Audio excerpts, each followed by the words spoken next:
आखिर एक तीर से श्री कृष्ण की मृत्यु कैसे हुई? दरअसल जब एक बार श्री कृष्ण एक पेड़ के नीचे विश्राम कर रहे थे, तब वहाँ पर एक शिकारी ने हिरण समझकर श्री कृष्ण के ऊपर तीर चला दिया और वह तीर श्री कृष्ण को जाकर लगता है। यह सब देखकर वह शिकारी हाथ जोड़कर श्री कृष्ण के समक्ष विलाप करने लगता है और उनसे माफी मांगता है। तब भगवान श्री कृष्ण कहते हैं कि विलाप मत करो, ऐसी मेरी ही इच्छा थी कि मेरी मृत्यु तुम्हारे हाथों से ही हो, क्योंकि त्रेता युग में जब मैं राम बनकर अवतरित हुआ था, तब मैंने छुपकर तुम्हारे ऊपर बाण चलाया था और तुम्हारी मृत्यु हुई थी। तुम पिछले जन्म में सुग्रीव के भाई बाली थे, जिसे मैंने वचन दिया था कि मेरी मृत्यु उसके हाथों से ही होगी, इसलिए ये तीर आज मुझको आकर लगा। इतना सुनकर श्री कृष्ण जी अपना शरीर त्याग कर त्रिकुंड के लिए प्रस्थान करते हैं। क्या आप जानते हैं कि भगवान शिव ने विष क्यों पिया था?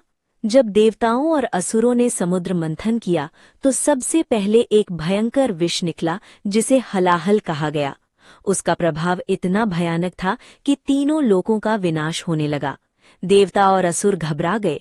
तब सभी भगवान शिव की शरण में पहुंचे।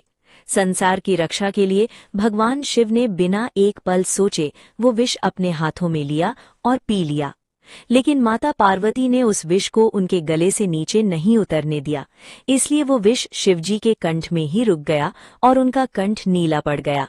तभी से भगवान शिव नीलकंठ कहलाए। भगवान शिव का वो क्रोध था जिससे उनका सबसे बड़ा भक्त नंदी भी डरकर उनके सामने से हट गया था। आखिर ऐसा क्या हुआ था उस दिन? ये कहानी है राजा दक्ष के महायज्ञ की। दक्ष अपनी बेटी सती का विवाह एक योगी श्मशानवासी शिव से होने के कारण उनसे घृणा करते थे, इसीलिए उन्होंने अपने यज्ञ में सभी देवताओं को बुलाया सिवाय शिव के। जब सती बिना बुलाए वहाँ पहुँची तो दक्ष ने उनके सामने ही शिव का घोर अपमान किया।